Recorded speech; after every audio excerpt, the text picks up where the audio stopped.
Hey everyone, welcome back to another video with Ricky the RBT. In today's video, we'll be continuing our task list breakdown videos. We'll be beginning task list section C, skill acquisition, and we'll be focusing on task list items number 1, the essential components of a skill acquisition plan, and task list number 2, how to prepare based on our skill acquisition plan. So let's jump into it. So in this video, we'll discuss what a skill acquisition plan is, what its essential components are, why we follow the skill acquisition plans, and lastly, how to prepare for our session based on the skill acquisition plan. So what is a skill acquisition plan, right? A skill acquisition plan, which is also in some cases known as a data sheet, is the plan created by the behavior analyst where in that plan we specify how we collect data on the targeted skills for acceleration and how we're collecting data on the targeted behaviors for deceleration. Now, there are a few essential components of a skill acquisition plan that we'll discuss, so let's start taking our notes now. And the first thing is it'll include the skills that we're teaching.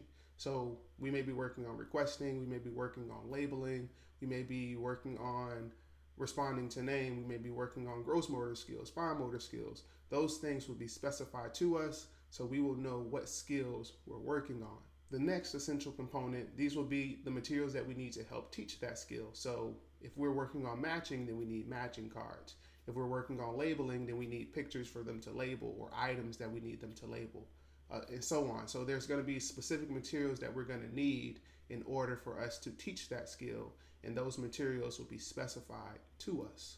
The next essential component of a skill acquisition plan will be the teaching strategies and methods that you'll be using to teach the skill.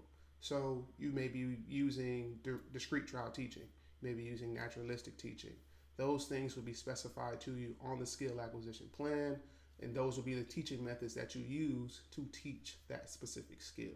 Other essential components of a skill acquisition plan include procedural steps on how to actually teach the skill, consequences for correct or incorrect responses, prompting techniques, mastery criteria, antecedent interventions, reactive strategies, reinforcement strategies. So all the things that I've listed out so far, and I'll have them here on the screen, those will be your essential components that will be included in a skill acquisition plan.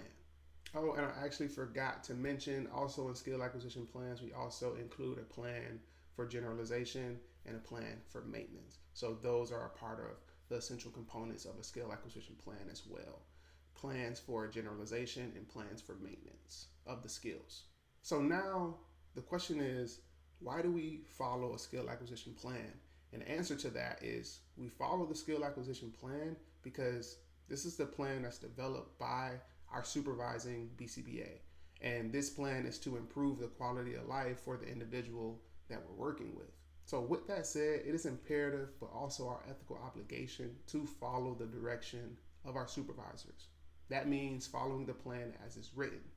It's also important that we always remain in close contact with our supervising BCBA on implementation of the skill acquisition plan in case we have questions, we need clarification on how to implement programs, training, etc.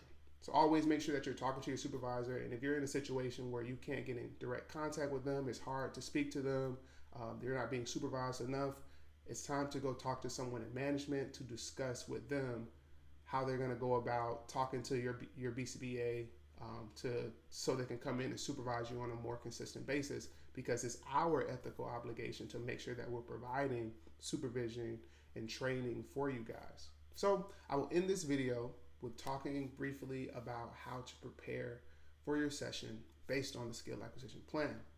Now, the way you go about that is by just being mindful of a few of the essential components that we discussed earlier in the video of a skill acquisition plan, right?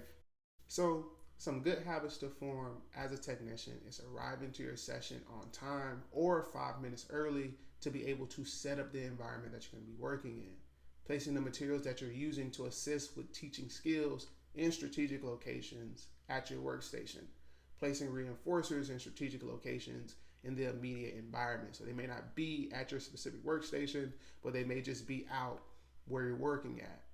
Identifying the teaching methods and the strategies. So if we're using discrete trials, we identify a specific location that we're going to deliver those discrete trials in, they may be at the workstation. So if we're using discrete trials, making sure that, again, we have those materials out and we're ready to run our discrete trials when it's time for us to go to our workstation. If we're using naturalistic teaching, then we're letting the child lead us, and we're creating those learning opportunities as they guide us to whatever they want to do, whatever they want to play with, whatever activity they want to engage in. But we may manipulate the environment a little bit. We may be working on shapes, and then we kind of just lay out shapes, and that may be the first thing that they see once we start to play in that specific playing location. So being mindful of those teaching methods and those teaching strategies that we're using, and manipulating the environment a little bit so we can start collecting data as soon as our session starts. Then identify the reinforcement strategy. So identify the schedule of reinforcement, and then what those preferred items or preferred activities are. And so we can deliver those reinforcers or those preferred items or preferred activities on that consistent schedule of reinforcement, right? Always mindful of what those preferred items or what those preferred activities are, doing those informal preference assessments. You know, do you like this? Do you like this? Or do you want to play, which out of these items, which one do you want to play with the most? However you go about doing those more informal preference assessments, and once we identify the most preferred item or the most preferred activity, let's be mindful of that schedule of reinforcement. If we're on an FR1 or a VR3, whatever it is, making sure that we're consistent with delivering that reinforcement. So that is the end of this video. If you took any notes throughout this video, definitely leave me a thumbs up. If you enjoyed this video, please subscribe to my channel, turn on the notification bell so you're notified each time that I make a new video. Please leave me some comments down below. I love to hear from you guys. Until next time, I'm out. Peace.